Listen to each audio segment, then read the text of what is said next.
আসসালামু আলাইকুম, শুভেচ্ছা সবাইকে। আমন্ত্রণ জানাচ্ছি ওয়ার্ল্ড ব্যাংকের হেড অফিস থেকে। ওয়ার্ল্ড ব্যাংক এবং আইএমএফের যৌথ এই বসন্তকালীন সভা চলছে এবং এটি অত্যন্ত গুরুত্বপূর্ণ একটি সভা, যা সারা বিশ্বের কাছেই অত্যন্ত গুরুত্বপূর্ণ।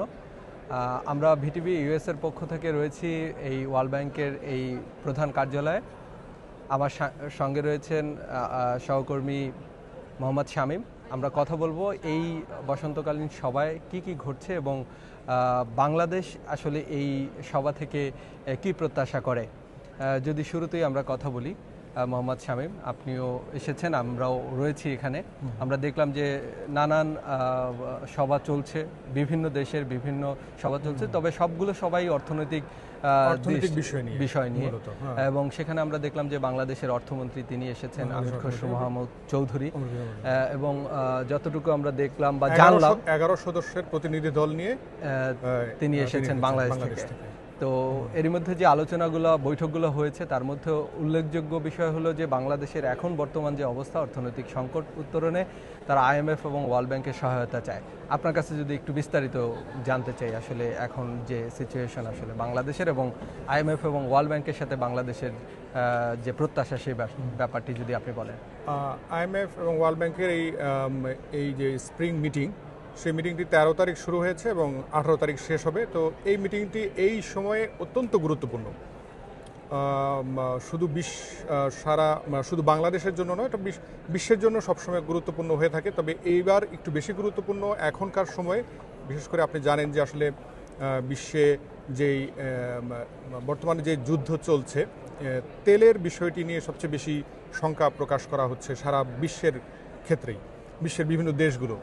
বাংলাদেশের ক্ষেত্রে যেটি আমরা বলতে পারি যে আসলে বাংলাদেশে তেলের সংকটের কারণে বাংলাদেশ আগামীতে কী ধরনের সমস্যায় পড়তে পারে এবং সেই সমস্যা উত্তরণে আইএমএফ এবং বিশ্বব্যাংক কী ধরনের সহায়তা করতে পারে, সেই বিষয়গুলো নিয়ে কিন্তু বাংলাদেশের এই প্রতিনিধি দল এখানে আলোচনা করেছেন।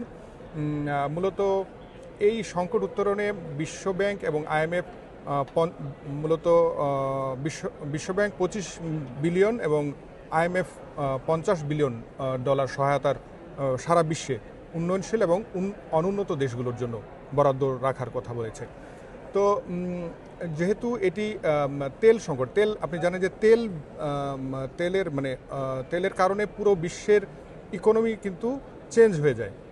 ফলে এই ইকোনমিকে ধরে রাখার জন্য আইএমএফ এবং ওয়ার্ল্ড ব্যাংক কাজ করবে বলে তারা সারা বিশ্বের যে প্রতিনিধি দলরা এসেছেন তাদের সাথে কথা বলছেন। আইএমএফ এর কাছ থেকে এই যে বাংলাদেশের একটি ঋণ আসলে আগে থেকেই চলছে, চলমান, তার একটি কিস্তি আসলে দেয়া হয়নি, কারণ নির্বাচিত সরকার তখন ছিল না, এবং সে কারণে এখন বাংলাদেশের যে সংকট, তাতে অর্থমন্ত্রীর আহ্বান যে আগামী 2 বছরের জন্য একটি বড় সহায়তা, অর্থাৎ $300 কোটি মার্কিন ডলারের সহায়তা তিনি চেয়েছেন। এখনো দেওয়ার ব্যাপারে আসলে কোনো আশ্বস্ত ব্যাপার আসেনি। এখন এই সংকট উত্তরণের জন্য কিন্তু এই সহায়তা, এটি মূলত যে ঋণের যে সহায়তা দেওয়ার কথা, যেটি $5.5 বিলিয়ন যে চলমান ঋণ ছিল, সেটি কিন্তু নাকচ করা হয়েছে এই 16 তারিখের মিটিংয়ে। বাংলাদেশে মূলত যেই অন্তর্বর্তীকালীন সরকার ছিল, সেই সময়ে ব্যাংক এবং রাজস্ব খাতে যে সংস্কারের কথা বলা হয়েছিল, সেই সময়ে আইএমএফ এবং বিশ্বব্যাংক যে শর্তগুলো দিয়েছিল, বাংলাদেশের অর্থনৈতিক উন্নয়নের ক্ষেত্রে যে শর্তগুলো দিয়েছিল, বিশেষ করে ব্যাংকের যে মন্দা অবস্থা ছিল, সেই সমস্যার উত্তরণের ক্ষেত্রে যে শর্তগুলো দিয়েছিল, সেই শর্তগুলো যাতে সঠিকভাবে পালন করা হয়, সেই পালন করার জন্য তারা বলেছিল যে নতুন যে সরকার আসবে, নির্বাচিত সরকার আসবে, তারা যাতে সেই ধারাবাহিকতা বজায় রাখে। বাট নতুন সরকার যে এসেছে, তারা সেই ধারাবাহিকতা বজায় রাখেনি বলেই আইএমএফ এবং বিশ্বব্যাংক সেই ব্যাপারে আশঙ্কা প্রকাশ করেছে। বাংলাদেশের ক্ষেত্রে সংস্কারের প্রসঙ্গটি তুলে ধরেছে এবং পাশাপাশি বাংলাদেশ যে জ্বালানি খাতে যে ভর্তুকি দেয়, সেই ভর্তুকির বিষয়েও তুলে ধরা হয়েছে যে ভর্তুকিগুলো যাতে বাংলাদেশ না দেয়, সে বিষয়ে কিন্তু বলা হয়েছিল। কিন্তু সে ভর্তুকি কিন্তু অব্যাহত রাখা হয়েছে। কিন্তু অর্থমন্ত্রীর দাবি যে বাংলাদেশের যে ব্যাংকগুলো বর্তমানে দেউলিয়া হয়ে যাচ্ছে অনেক ব্যাংক, এবং ব্যাংকে অর্থ নাই। তো এই যে ব্যাংকের যে মূলধন যোগানোর যে ব্যাপারটি, এবং অনেক বেসরকারি খাত রয়েছে যাদের ব্যাপক মূলধন ঘাটতি রয়েছে, এই মূলধন ঘাটতির জন্য কিন্তু তিনি এই যে সহায়তার ব্যাপারটি, অর্থাৎ আগামী 2 বছরের জন্য তিনি বড় আর্থিক সহায়তার তিনি চেয়েছেন। সেই প্রসঙ্গটি আসলে কতটুকু সফলতার মুখ দেখবে বা সফলতার মুখ এই কারণে দেখছে না, বিশেষ করে যে 18-1 ধারায় যেই নতুন একটি সংস্কার করা হয়েছে, সেটিতে ব্যাংকের যারা মালিক বা যারা শেয়ার হোল্ডার বা যারা আছেন, তারা কিন্তু আবারও সেই ক্ষমতা পাবেন, মানে ব্যাংকের ভিতরে ক্ষমতা পাবেন। ফলে সেই সংস্কার, কিন্তু যে সংস্কারের কথা বলা হয়েছে সেই সংস্কারটি কিন্তু ঠিকমতো হচ্ছে না, যেটি বলা হয়েছিল এই তত্ত্বাবধায়ক সরকার না, এটা অন্তর্বর্তীকালীন সরকারের সময় যে সংস্কারগুলোর কথা বলা হয়েছিল, সেই সংস্কারগুলো পুঙ্খানুপুঙ্খভাবে তারা বিচার বিশ্লেষণ করছেন, এবং সেগুলো বিচার বিশ্লেষণ করে তারা দেখেছেন যে আসলে এটি সম্ভব না।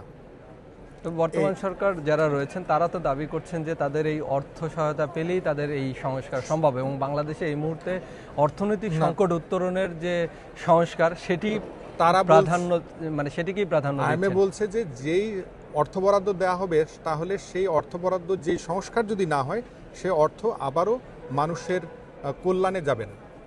ফলে ব্যাংকে আবারও সেই ধরনের লুটপাটের একটা সম্ভাবনা থেকে যাবে। তাহলে একটা দ্বিধা এবং দ্বিধাদ্বন্দ্বই থেকে গেল এই বিশ্বব্যাংক এবং আইএমএফের ফলে সহসাই যে এই সহায়তা না পাওয়ার কারণে বাংলাদেশ অর্থনীতির ক্ষেত্রে আবার একটা বড় চাপের মধ্যে রয়েছে।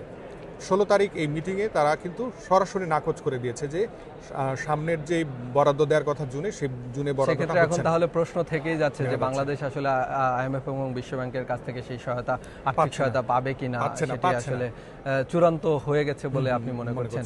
তো ধন্যবাদ মোহাম্মদ শামীম। আমরা কথা বলছিলাম বিশ্বব্যাংকের এই প্রধান কার্যালয় থেকে, এবং যে প্রসঙ্গগুলো আসছিল আমরা প্রত্যাশা করব যে আগামী দিনে সরকার, বাংলাদেশ সরকার, বাংলাদেশে যারা এখন ক্ষমতা রয়েছেন, তারা এই আইএমএফ এবং বিশ্বব্যাংকের কাছ থেকে সহায়তা নিয়ে বাংলাদেশের উন্নয়নে কাজ করবেন। আজকে এ পর্যন্তই। নিশ্চয়ই পরবর্তীতে আরও তথ্য দিয়ে আপনাদেরকে সমৃদ্ধ করার চেষ্টা করব। সবাই ভালো থাকবেন, সুস্থ থাকবেন। ধন্যবাদ।